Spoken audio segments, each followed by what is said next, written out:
So good evening students, कैसे हैं आप सभी। होपफुली आप बेहतर होंगे। तो एक बार फिर से स्वागत है आपके अपने चैनल पढ़ते रहो पर। स्टूडेंट, जैसा कि आपने थंबनेल तो देख लिया होगा, आज का जो हमारा टॉपिक है वो है एक्सेलरेशन ड्यू टू ग्रेविटी। ठीक है भाई, हमने क्या सीखा था? हमने सीखा था कि अगर मान लो कोई ऑब्जेक्ट किसी हाइट में है, मान लो किसी h हाइट में कोई ऑब्जेक्ट रखा हुआ है, ठीक है, टू द पॉइंट बात करेंगे, लास्ट तक देखना, समझ में आएगा एकदम क्लियरली। मान लो एक बॉल है जो किसी h हाइट पर रखी है, ठीक है, और अगर ये बॉल फ्री फॉल करती है, क्या करती है? Free fall. फ्री फॉल जानते हो ना? फ्री फॉल मतलब ऐसा मोशन जो अंडर द ग्रेविटी होता है ना, उसे बोलते हैं free fall towards the centre of the earth. तो मान लो ये बॉल क्या करती है? फ्री फॉल करती है, यहां पर आ जाती है, फिर गिरते गिरते कहां पर आ जाती है? यहां पर आ जाती है। तो इसका मतलब पहले बॉल ये रेस्ट में थी, पहले ये बॉल किस में थी? रेस्ट में थी। अब ये बॉल मोशन में आ गई है ना। तो एक क्वेश्चन का पहले आंसर दो, इसके बाद फिर हम आगे बढ़ेंगे। तो जब ये बॉल पोजीशन ए से पोजीशन बी में आई और फिर पोजीशन सी में आई, तो क्या इसकी वेलोसिटी में कोई चेंजमेंट हुआ होगा, या फिर ये बॉल एक कांस्टेंट वेलोसिटी से नीचे की तरफ गिर रही होगी? तो बच्चों, हम लोग सभी लोग जानते हैं कि अर्थ ना एक ग्रेविटेशनल पुल मतलब एक फोर्स लगाती है अपने सेंटर की तरफ, ठीक है, जिसकी वजह से हम बाइंड है, एटमॉस्फेयर बाइंड है ना, टाइड्स वगैरह है, और भी स्नोफॉल है, वाटरफॉल है, ये सब उसी की वजह से चल रहे हैं। क्लियर? तो जब ये बॉल ऊपर से नीचे ए प्लेस से बी, बी से सी में आती है, तो क्या इसकी वेलोसिटी में कुछ चेंजमेंट होगा या नहीं होगा? बिल्कुल होगा भाई। क्यों? हमने पढ़ रखा है force is equal to capital G m1 m2 upon में r स्क्वायर, ठीक है, यूनिवर्सल लॉ ऑफ ग्रेविटेशन। और इसका ये जो वाला पार्ट है r वाला, वो क्या पढ़ रखा है? वो पढ़ रखा है F is inversely proportional to the square of the distance between two object. तो पहली ऑब्जेक्ट तो अर्थ है जिसकी तरफ ये बॉल गिर रही है, और दूसरी ऑब्जेक्ट ये बॉल है। तो दोनों ऑब्जेक्ट की अगर फोर्स की बात करें तो फोर्स ज्यादा कब लगेगा? जब डिस्टेंस कम होगी। और देखो, जब ये बॉल h हाइट में है, अब फिर इसके बाद बॉल b में आ गई, तो अब हाइट हमारे पास कम हो गई ना, हाइट कम हो गई। तो अगर हाइट कम हुई तो फोर्स ज्यादा लगेगा, ग्रेविटेशनल पुल ज्यादा लगेगा, और ग्रेविटेशनल पुल ज्यादा लगेगा तो अब इसकी जो वेलोसिटी है वो ज्यादा हो जाएगी। हो जाएगी कि नहीं हो जाएगी? चलो, बहुत बढ़िया बात है। इसका मतलब ये हुआ कि जैसे कोई ऑब्जेक्ट किसी h हाइट से फ्री फॉल करना शुरू करता है, गिरना शुरू करता है, तो उसकी हाइट में जैसे ही वेरिएशन होता है, वैसे ही उसकी वेलोसिटी भी पॉइंट टू पॉइंट, मैं कहूंगा एवरी पॉइंट, इवन एक छोटे से छोटे पॉइंट में भी उसकी वेलोसिटी चेंज हो रही है। Okay okay. और अगर वेलोसिटी चेंज हो रही है, क्या चेंज हो रही है? अगर वेलोसिटी चेंज हो रही है तो आपने एक चीज और पढ़ा हुआ है कि चेंज इन वेलोसिटी अगर टाइम के रिस्पेक्ट में देखें तो उसको बोलते हैं एक्सेलरेशन, ठीक है। अच्छा, इसके पहले थोड़ा सा हम लोग चलते हैं किसकी तरफ? सेकेंड लॉ ऑफ मोशन की तरफ। सेकेंड लॉ ऑफ मोशन हमको क्या बताता है? That F is equal to m into में a। क्लियर? और जब फोर्स लग रहा है तो उसमें एक्सेलरेशन होना तय है। क्लियर है बात कि नहीं क्लियर? तो जब ये बॉडी, ठीक है, जब ये बॉडी फ्री फॉल कर रही है तो एक ग्रेविटेशनल पुल फोर्स इसको खींच रहा है, फोर्स लग रहा है, तो इसमें एक्सेलरेशन होगा या नहीं होगा? बिल्कुल होगा। और एक्सेलरेशन कैसे होगा? क्योंकि हर हाइट में इसकी वेलोसिटी चेंज हो रही है टाइम के रिस्पेक्ट में, इसका मतलब कि इसकी वेलोसिटी इंक्रीज हो रही है। क्लियर बात कि नहीं क्लियर? तो अब ये जो एक्सेलरेशन है उसको हमें क्या नाम देना है? चेंज इन वेलोसिटी टाइम के रिस्पेक्ट में हमने देखा कि इसमें एक्सेलरेशन लग रहा है। अगर ये समझ में नहीं आया तो ये समझ लो कि अगर फोर्स लग रहा है तो एक्सेलरेशन होगा। तो अगर एक्सेलरेशन होगा तो इसको हम क्या नाम दें? जब हम स्ट्रेट लाइन चलते हैं, लीनियर मोशन कर रहे होते हैं, सीधे सीधे चल रहे होते हैं, तो जो एक्सेलरेशन, जो हमारा चेंज इन वेलोसिटी था, उसको हमने बोल दिया क्या? एक्सेलरेशन। तभी तो बोला F is equal to m into a। But यहां पर वेलोसिटी इंक्रीज हो रही है हाइट के रिस्पेक्ट में, ठीक है। तो इसमें जो एक्सेलरेशन होगा तो उसको बोलेंगे एक्सेलरेशन ड्यू टू ग्रेविटी। भाई, एक्सेलरेशन किसकी वजह से हो रहा है? ग्रेविटी की वजह से। तो नाम क्या रखोगे? Acceleration due to gravity. Clear है बात कि नहीं क्लियर? अच्छा, तो यहां पर होने वाले एक्सेलरेशन को ना हम लोग बोलते हैं एक्सेलरेशन ड्यू टू ग्रेविटी, और डिनोट करते हैं स्मॉल g से, ठीक है। ये दोनों एक्सेलरेशन सेम है, मतलब a is equal to g, दोनों एक्सेलरेशन है। ठीक है। बट ये हम स्ट्रेट लाइन जब चल रहे हैं और ये acceleration due to gravity. Clear बात कि नहीं क्लियर? ओके। तो क्या इस एक्सेलरेशन की कोई फिक्स वैल्यू होगी? भाई सिंपल सी बात है, जैसे जैसे डिस्टेंस कम होती जाएगी, हाइट कम होती जाएगी, वो एक फिक्स रेट से अपनी वेलोसिटी को इंक्रीज करता हुआ ऑब्जेक्ट नीचे गिरेगा। तो क्या इसकी कोई एक फिक्स वैल्यू है? यस, हमने पढ़ रखी है, सुन रखी है कहीं ना कहीं। क्या जी की वैल्यू कितनी होती है? 9.8 और मीटर पर सेकेंड स्क्वायर। भाई एसआई यूनिट तो जो इसकी होगी वही एसआई यूनिट ये वाले एक्सेलरेशन की होगी।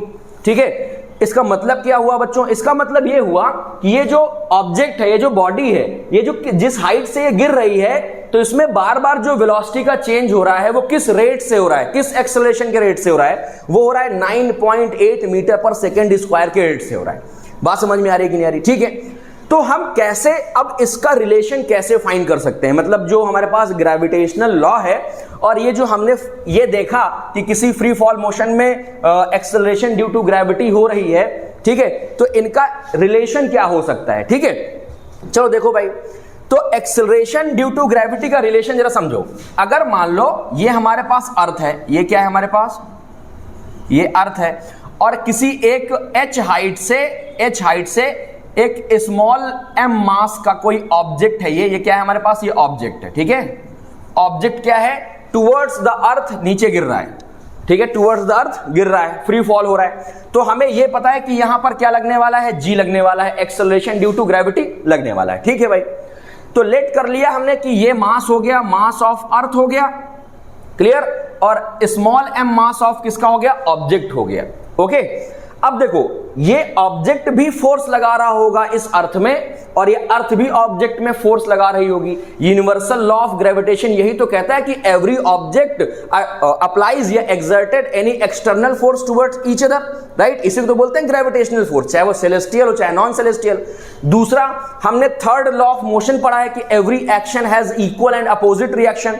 मतलब कि अगर अर्थ इसमें फोर्स लगा रही है, इसको खींच रही है कि भाई मेरी तरफ आ जा, तो ये भी फोर्स लगा रहा होगा अर्थ की तरफ कि अर्थ तुम भी आओ मेरी तरफ। लेकिन अर्थ का मास तो होगा ज्यादा इसके कंपैरिजन से, तो अर्थ तो मूव नहीं करेगी। कौन मूव करेगा? स्मॉल m मूव करेगा। मतलब F जो फोर्स लग रहा होगा वो कौन लगा रहा होगा? सबसे ज्यादा अर्थ लगा रही है, तो ये मूव कर रहा है क्योंकि इसका मास ज्यादा है, और इसका मास कम है तो इसका फोर्स कम लग रहा होगा। चलो देखते हैं भाई, हमने इक्वेशन पढ़ा यूनिवर्सल लॉ ऑफ ग्रेविटेशन का, थोड़ी सी लैंग्वेज लिखने की आदत डाल लेना, ठीक है? कि कोई एक ऑब्जेक्ट है m मास का, स्मॉल मास का, ये अर्थ की तरफ गिर रहा है जिसका मास ये है, ठीक है? और अर्थ की रेडियस हमने लेट कर ली, क्या हमने लेट कर ली? r e रेडियस लेट कर ली, ठीक है? अब कहीं पर भी ये कहीं गिर सकता है तो हमने r e रेडियस लेट करी। तो F इज इक्वल टू क्या हुआ? Capital G mass of earth into m mass of that object upon में आर ई स्क्वायर। ये फॉर्मूला होता है ना यूनिवर्सल ग्रेविटेशनल लॉ का, ठीक है?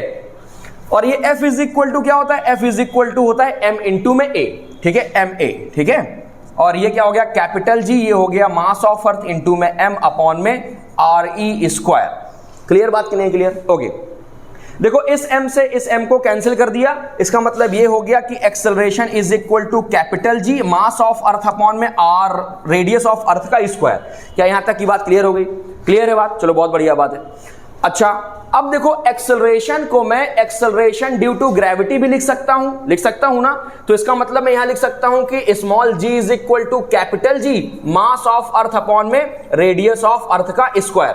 देखो ये रिलेशन आ गया हमारे पास स्मॉल g और कैपिटल G का, या फिर मैं यूं कह सकता हूं कि अब मैं इस फॉर्मूले की हेल्प से ये जो g की वैल्यू हमने सुन रखी थी 9.8 मीटर पर सेकेंड स्क्वायर को, इसको मैं प्रूव भी कर सकता हूं। क्लियर बात कि नहीं क्लियर?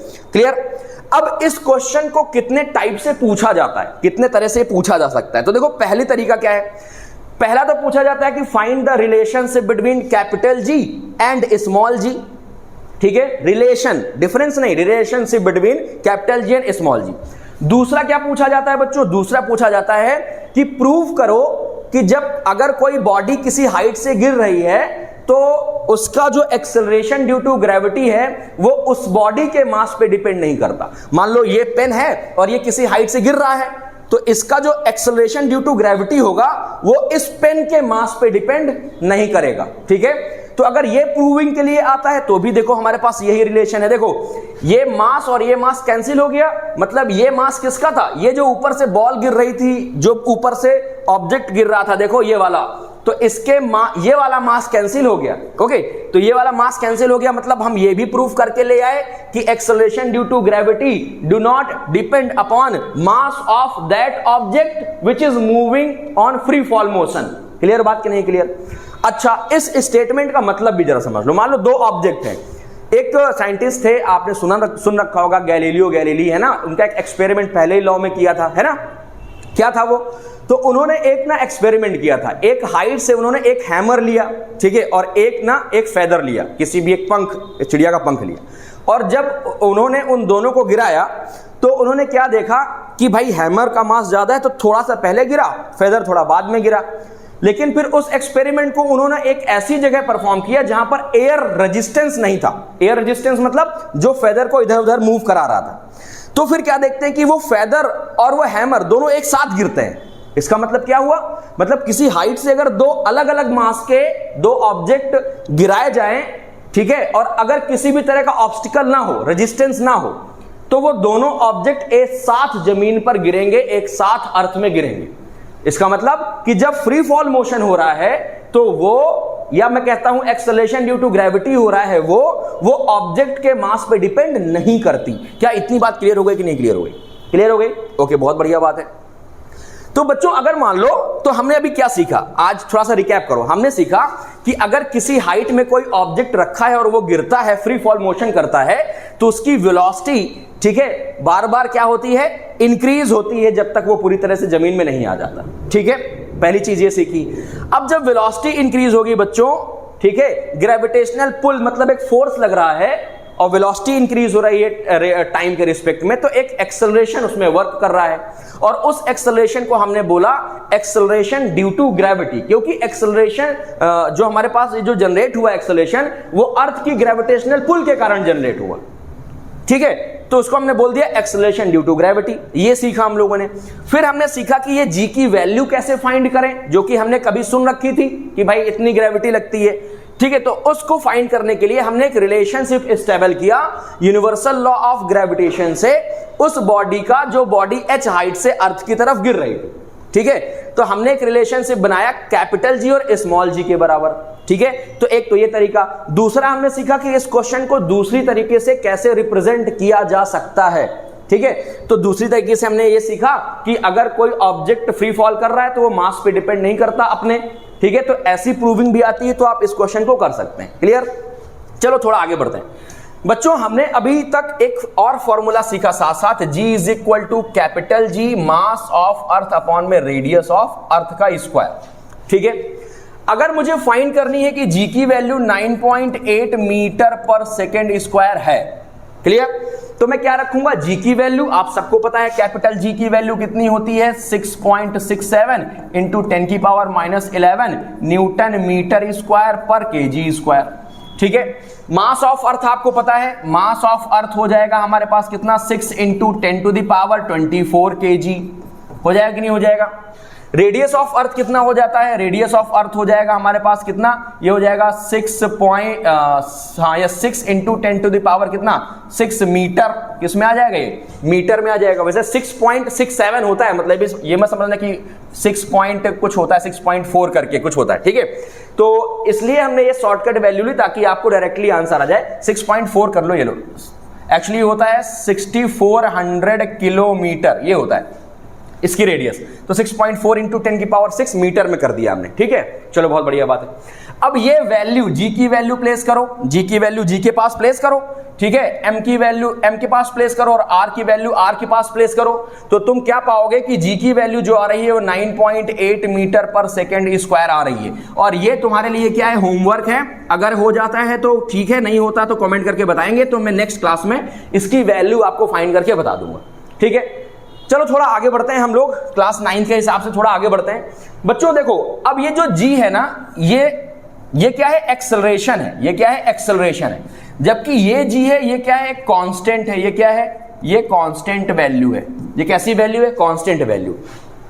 तो G ना, G ये वेरिएबल रहता है। देखो कैसे, मान लो ये हमारे पास एक ये अर्थ है, ओके, इसमें जरा बनाओ इक्वेटर बनाओ, पोल बनाओ। तो ये हो गया इक्वेटर, ये हो गया इक्वेटर, ये हो गया पोल, और ये हो गया हमारे पास सेंटर। यही तो हुआ, ये इक्वेटर, ये इक्वेटर, ये पोल, ये हो गया सेंटर। क्लियर है? अब मान लो कोई व्यक्ति यहां इक्वेटर में खड़ा है, ठीक है, ग्रेविटेशनल पुल मतलब ग्रेविटेशनल फोर्स कहां से लग रहा है? सेंटर से लग रहा है। कहां से लग रहा है? सेंटर से लग रहा है। तो अब ये बताओ, फिर एक और आदमी है जो यहां पर लग रहा है, यहां पर खड़ा है पोल में। कहां पर खड़ा है? पोल में। क्लियर? तो ये अर्थ, अब देखो ये दो ऑब्जेक्ट हो गए, एक तो ऑब्जेक्ट हो गया अर्थ और दूसरा ऑब्जेक्ट हो गया ये जो व्यक्ति खड़ा है। तो अब ये बताओ कि ये जो अर्थ है वो इसमें ज्यादा फोर्स लगा पाएगी ए वाले बॉडी में, या ये अर्थ इसमें ज्यादा फोर्स लगा पाएगी बी वाली बॉडी में? तो आपका आंसर आएगा कि सर जो अर्थ ग्रेविटेशनल पुल है ना वो बी में ज्यादा लगेगा। क्यों लगेगा ज्यादा? अरे हमने पढ़ रखा है ना, force is inversely proportional to the square of the distance between them. तो पोल देखो ना, पोल की रेडियस कम है कि नहीं कम है? देखो पोल की रेडियस कम है कि नहीं, जरा ये बताओ मुझे, पोल की रेडियस कम है? पोल की रेडियस कम होगी, ठीक है। और जबकि जो इक्वेटर में रेडियस है वो ज्यादा है, तो इक्वेटर में जो फोर्स लगता है ना बच्चों, ग्रेविटी लगती है, जी लगता है, वो बहुत कम लगता है, ठीक है, लेस, सबसे कम लगता है, बहुत क्या, सबसे कम। और जो पोल होंगे, पोल में जो जी की वैल्यू होगी वो सबसे ज्यादा होगी, हाई होगी, ठीक है। इवन अगर मैं सेंटर की बात करूं, अगर कोई बॉडी सेंटर में ही है, ठीक है, तो डिस्टेंस तो जीरो हो गई, डिस्टेंस जीरो हो गई तो फोर्स भी जीरो हो गया। इसका मतलब सेंटर में जो ग्रेविटी लग रही है वो कितनी लगेगी? जीरो। तो ये 3 पॉइंट थोड़े से ध्यान रखेंगे, हम अगली क्लास में इनको थोड़ा सा एक्सप्लेन करेंगे, ठीक है। और कुछ थोड़ा सा स्टैंडर्ड बात करेंगे कि अगर मान लो अर्थ से h हाइट में कोई ऑब्जेक्ट है, गिर रहा है, तो उसमें ग्रेविटी का क्या चेंजमेंट होगा, ठीक है। और साथ में इसके ढेर सारे न्यूमेरिकल्स करेंगे। ओके, तो आज के लिए इतना ही रखते हैं। होपफुली इस छोटी सी क्लास में आपको ये जो इंपॉर्टेंट टॉपिक था वो आपको समझ में आया होगा, ठीक है। तो आज के लिए इतना ही। हंसते मुस्कुराते खिलाते रहिए। Bye bye, tata, take care.